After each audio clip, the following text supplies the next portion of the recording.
Alright guys, today I'm going to do a real quick video. I'm in the middle of doing a bellows replacement on my boat, and I was trying to find a suitable tool or make a suitable tool for doing the exhaust bellows. I didn't want to spend 50 bucks on the exhaust bellows tool that I've heard from people didn't really work all that well anyway. So I stumbled upon a video. I'll give the guy credits down below of where I found the video on how to contrapt or make this contraption. So basically what you're going to do is get a 5/16 threaded rod. You're going to get a 5/16 anchor. What I did was I got 1/4 20 screws, and I drilled 2 1/4 20 holes. You're going to see a hole there, obviously where the screw's going through. So I did 1/4 20 screws, 1/4 20 lock nuts just to kind of hold these in place a little bit. And then I get 2 big fender washers. I want to say these washers were 1/4 by 1.5.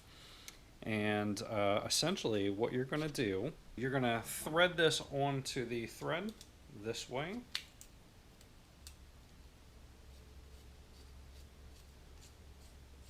And essentially what you're going to have is you're going to be able to push the anchor in like this to get it inside the bellows, and then let it snap out. And you're going to let these snap into the grooves, and then you're going to pull, use this to actually pull the bellows onto the exhaust port on the bell housing, rather than doing all that crazy stuff people are doing with zip ties.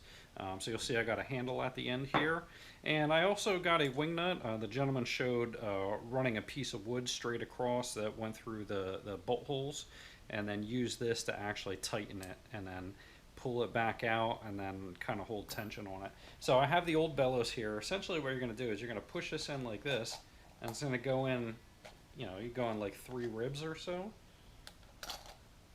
And it may take a little bit of finagling until you get it in on the ribs, but essentially, if you see here, once that spreads out, that catches on those ribs, and then you can use that to pull the bellows out and get it hooked onto the port. So supposedly this should be done in a couple minutes. We're going to test that out and find out. But you go ahead and push that in, and essentially you should just be able to dig your fingers in there. I pushed it in a little too far, but you should be able to push your fingers in there, take the tension off, and kind of get this thing out. And this is not the easiest to snake in. Basically you want to try and find out however you can snake these in at an angle. It is going to take a little bit of finagling, but once you get it in, it does go in. And then again, you don't want to go too far. Just want to kind of go a couple threads in. And if you go too far, you can always snake it back out. Again, it's not the easiest thing to snake out, so have a long blade flathead available, and then you can kind of just flip this out and move it out a couple ribs here and there. But basically we have it on now, so now it's just a matter of getting it to get on the exhaust housing. So let's try and pull here.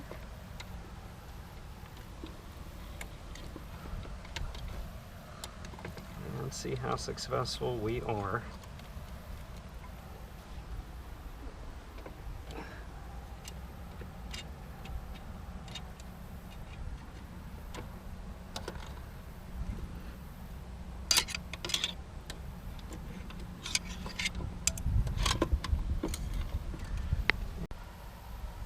So you just want to make sure that the gasket or the bellows is on the outside and not pulling on the inside. And son of a bitch, I think I got it on already. Let's go around and look and see and feel, but I'm pretty sure, yeah, I got it on. I just got to pull it on a little bit more. Let's go in another rib maybe. And man, that was a lot easier.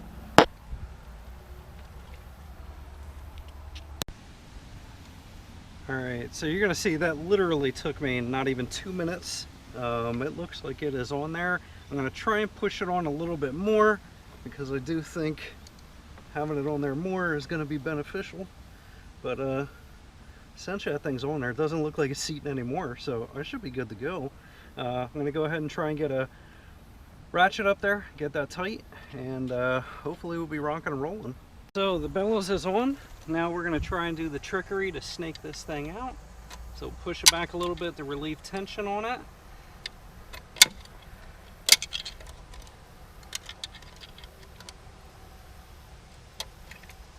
Alright, that side went good enough. So I guess that's good that I left a little bit of slack on these and didn't fully tighten those washers, because that does make it a lot easier to be able to snake a screwdriver in there and take the tension off of these. So I just wanted to show this real quick. The other gentleman's video was great to give the idea, but he didn't show it actually working. So you guys can see this literally took me not even 2 minutes. Honestly, it took me longer to snake this thing in and out than to actually do the job. So this is the only problem with this setup. It is a little bit hard to get it around that exhaust linkage or shift linkage. So there you go, 2-minute bellows install. Everything is on there good from what I can see. We're going to see how it goes once we test it out on the lake, but fingers crossed that that was a success. So hopefully it's helped you guys out. That full deal, because I bought this handle, I don't know if this handle was actually needed. The handle was the most expensive part. That was $5, but the whole rest of this assembly was I don't know, the rod was like $8 or something like that. I want to say this whole thing ended up being a little bit under $14, so I think I got some discounts once I got to the register. But there it is, guys. Try it out, let me know how it works out, and again, I will give kudos to the guy down below where I got this idea from. I think he got the idea from somebody else on YouTube or the internet, so we'll just keep on paying it forward, keep on getting it to channels that get activity, and hopefully this will save you guys like $50 on getting that tool that supposedly doesn't even really work that good anyway. So thanks for watching, guys.